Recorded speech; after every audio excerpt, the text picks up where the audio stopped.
morning. Good to see everybody back. So first thing is, I told you I would be giving you an idea of the time frame for this phase of the trial. I told you that it would be much shorter, and in talking with the attorneys, they believe that the time frame for this phase of the trial is going to be about 4 or 5 days. Okay, so significantly shorter.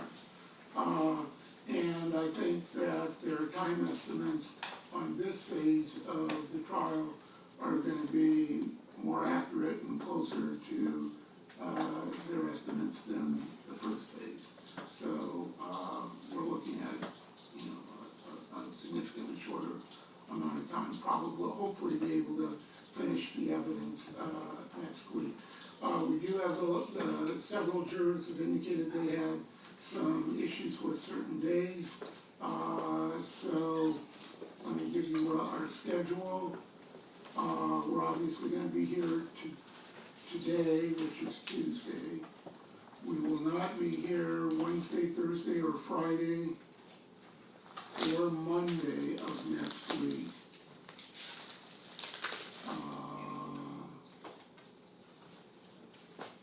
Then next Tuesday, the 18th, someone has an issue in the morning or the afternoon? It's in the morning. In the morning, so you can be here in the afternoon. Okay. So we will be here Tuesday afternoon, and then we'll be here Wednesday and Thursday of next week. And hopefully we'll have finished up all of the evidence by then, and then Monday of the following week, I'll give you the instructions, which again are going to be significantly shorter, and you should go out and begin your deliberations on that Monday. Okay.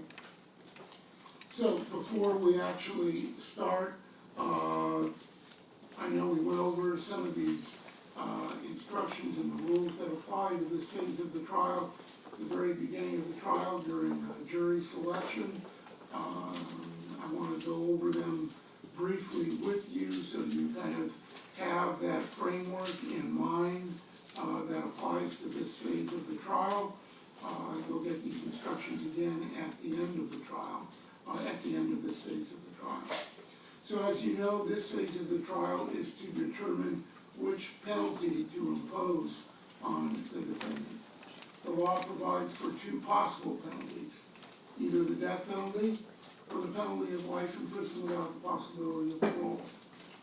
You must decide which penalty the defendant will receive. You must disregard all of the instructions that I gave you in the first phase of the trial. I will give you a new set of instructions that apply to this phase of the trial. Just as in the first phase of the trial, the first step in this process is the opening statements of the attorneys. Again, the opening statements of the attorneys are not evidence. If the actual evidence is different from the attorney's opening statements, then you should go only by the actual evidence. After the opening statements, just as in the first phase, then there'll be a presentation of evidence. And then after the evidence is finished, again, I will give you the instructions of law that apply to the case. The attorneys will have an opportunity to give a brief closing statement, and then you'll begin your deliberations just as you did before.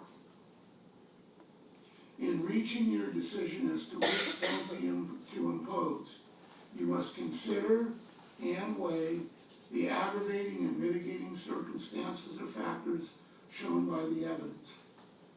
An aggravating circumstance or factor is any fact, condition, or event relating to the commission of a crime above and beyond the elements of the crime itself that either increases the wrongfulness of the defendant's conduct or increases the enormity of the offense or increases the harmful impact of the crime. An aggravating circumstance may support a decision to impose the death penalty. A mitigating circumstance or factor is any fact, condition, or event that makes the death penalty less appropriate as a punishment, even though it does not legally justify or excuse the defendant's conduct. A mitigating circumstance is anything that reduces the defendant's blameworthiness or otherwise supports a less severe punishment. A mitigating circumstance may support a decision not to impose the death penalty. Under the law, you must consider, weigh, and be guided by the specific factors of aggravation and mitigation that you find to be applicable. And I will give you the list of aggravating and mitigating circumstances. Again, some of these circumstances may not apply depending upon what you find to be the facts. If you find there is no evidence of a particular factor, then you should disregard that factor in your analysis. The aggravating and mitigating factors are: Factor A, the circumstances of the crime of which the defendant was convicted in this case, and any special circumstances that were found true. B, whether or not the defendant is engaged in any violent criminal activity other than the crimes of which the defendant was convicted in this case.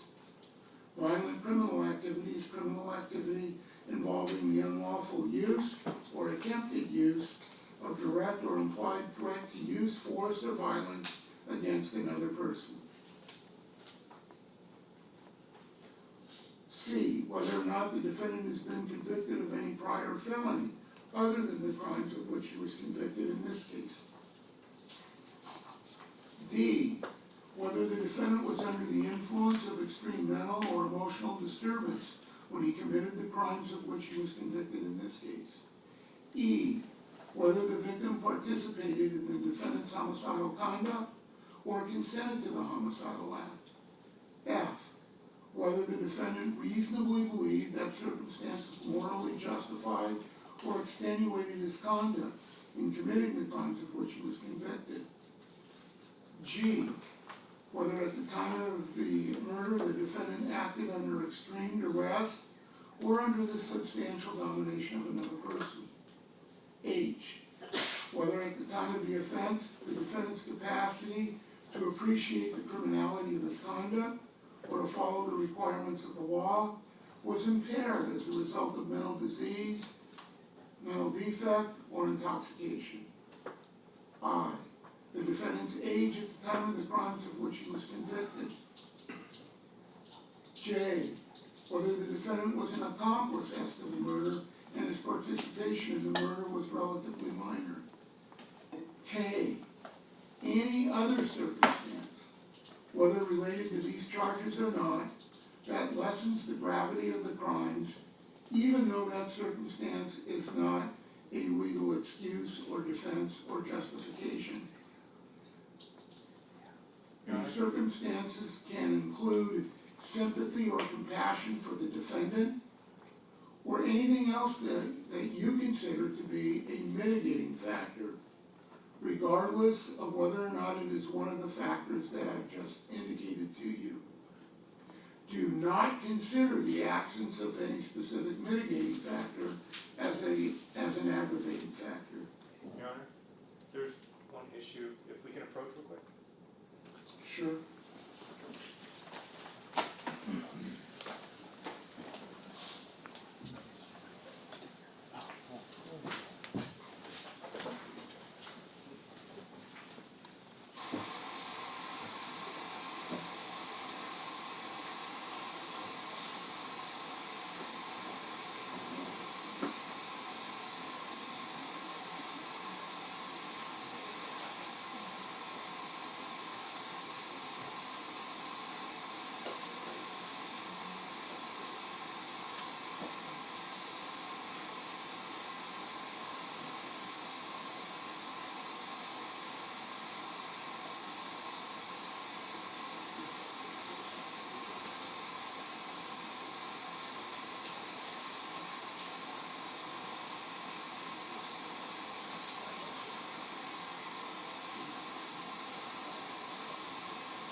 So let me back up a little bit.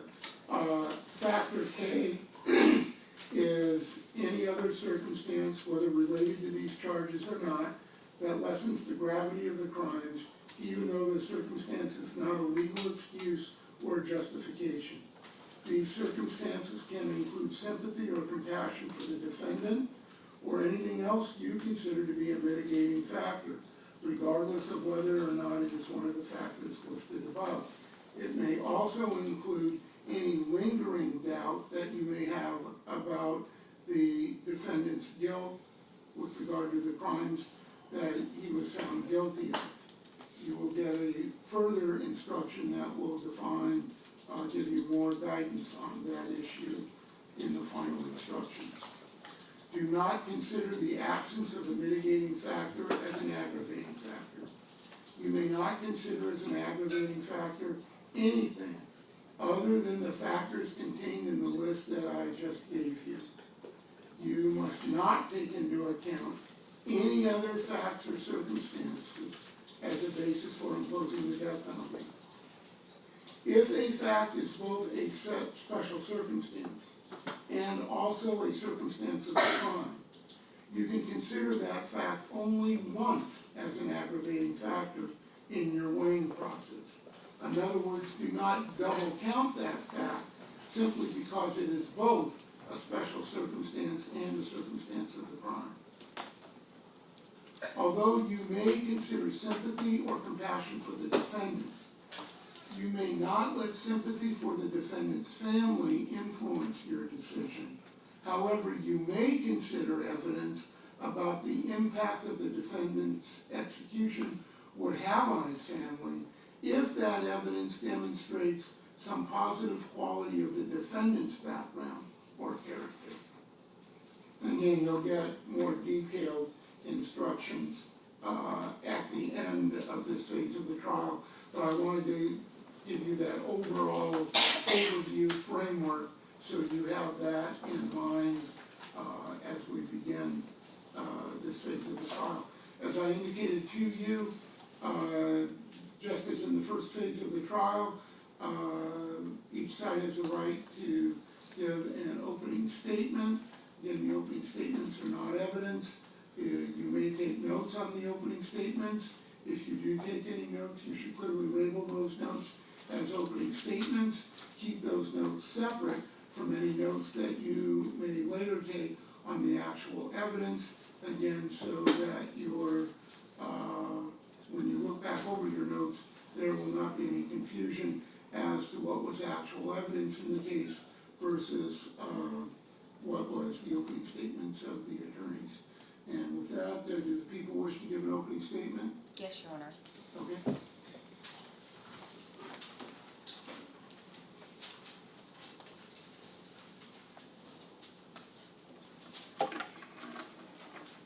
Mr. Jackson, can you dim the lights?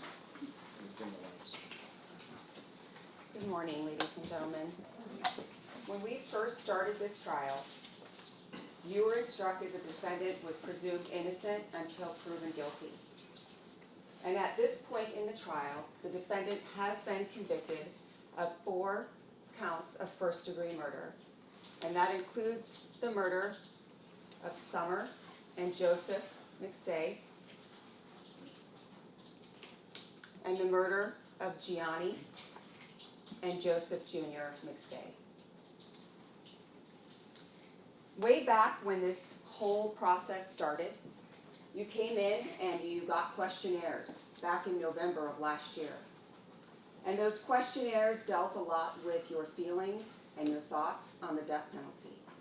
And each of you were selected because of your ability to be fair and impartial about the facts in this case and the evidence in this case. And if you recall, in there was a series of factors that went through in detail, and the judge talked about what those factors were that you would hear about in this portion of the trial.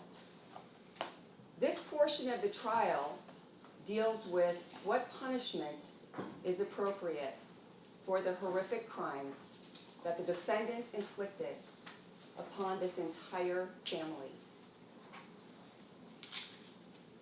So in reaching your decision, you weigh and consider the aggravating and mitigating factors that are shown by the evidence that you'll hear from the witness stand in this case.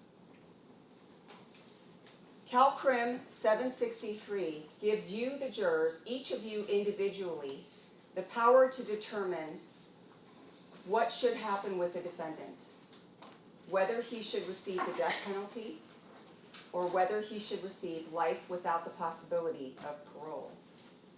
And in doing so, your job as jurors is to weigh all of those factors that you'll hear about. So factors in mitigation are circumstances or facts that make the death penalty less appropriate, that reduce the defendant's blameworthiness, or supports a less severe punishment. If you, as jurors, find that there is no evidence of one of those particular factors, you may disregard that factor.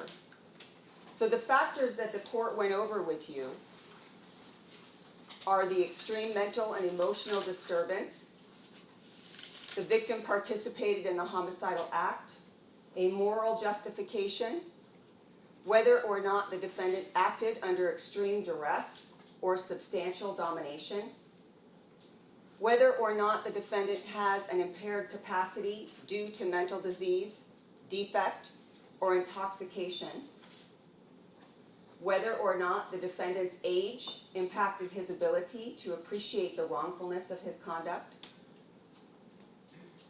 whether there was an accomplice with minor participation, and then there's factor K, which is basically the catch-all. The people believe that you may or may not hear evidence about factors D, E, F, G, H, I, or J. But factor K comes up in every trial of this nature because it allows you to consider sympathy for the defendant. Based upon the evidence that you heard in the guilt phase of this case, the people do not believe that any evidence that you will hear of mitigating factors would outweigh the aggravating factors in this particular case. An objection is improper argument during opening statement. The death penalty in this case would be meaningless if it wasn't applied to the defendant. because sympathy for the defendant or his family does not mitigate factors A, B, and C. The factors in aggravation are factors or circumstances above and beyond the elements of the crime. So if you recall when you looked at that jury instruction that dealt with the elements of the crime for murder, these are factors that go above and beyond that increase the wrongfulness of the conduct, the enormity of the offense, or the harmful impact of the crime. And the people would indicate to you that you will likely not hear any evidence under factor B or C, but that the circumstances of the offense in this particular case will be the most evidence that you will hear in terms of the aggravating factors related to the defendant. The circumstances of the offense include the murder of an individual, Joe McStay, who the defendant befriended. Summer McStay, who clearly took the brunt of the injuries when you heard testimony about her remains and how she was found with her jaw broken. The circumstances that include a mother's inability to protect her 2 children,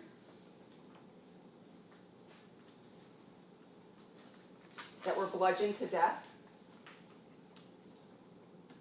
The circumstances include the age and the innocence of Joe Jr. and Gianni McStay, 2 small children who were bludgeoned to death merely because they could identify the individual, the defendant. The evidence in this portion of the trial will include family members who will come forward and tell you about the loss that this murder, all of these murders, the loss that it has on them individually, the loss of the entire family, and what the defendant took from them.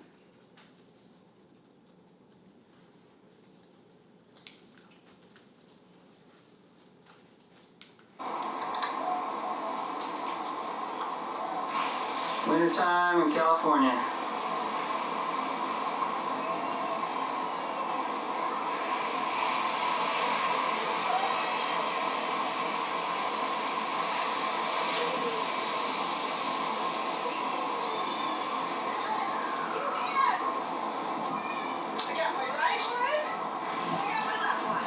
And there are the boys are on the swings. Woo! Oh, you gotta see these little monkeys.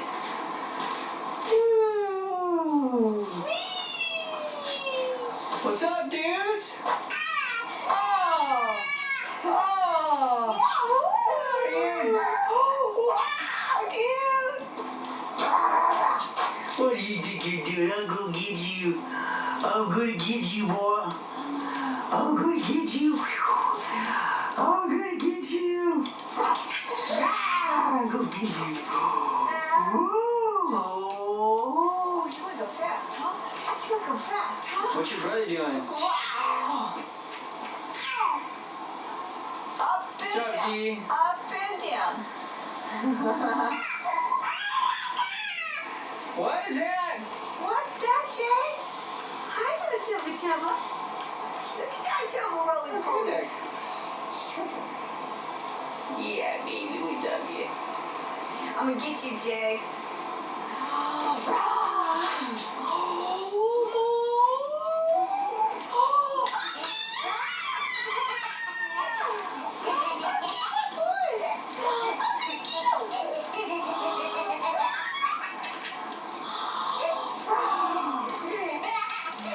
All right, stay tuned. Look at this guy.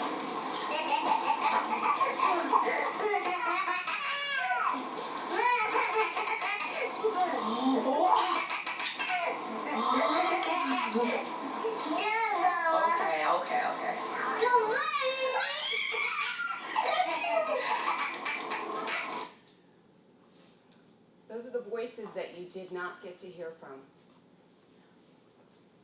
And at the end of the evidence in this case, the people believe that there is one penalty that is appropriate, and that is the death penalty. Thank you.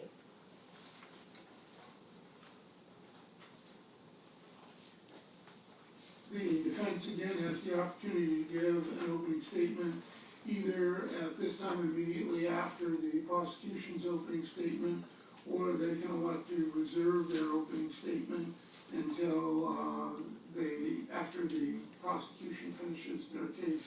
Did the defense wish to make an opening statement at this time or reserve? We wish to reserve, Your Honor. Okay, thank you. People ready to call your first witness? Yes, Your Honor, the people would call Susan Blake.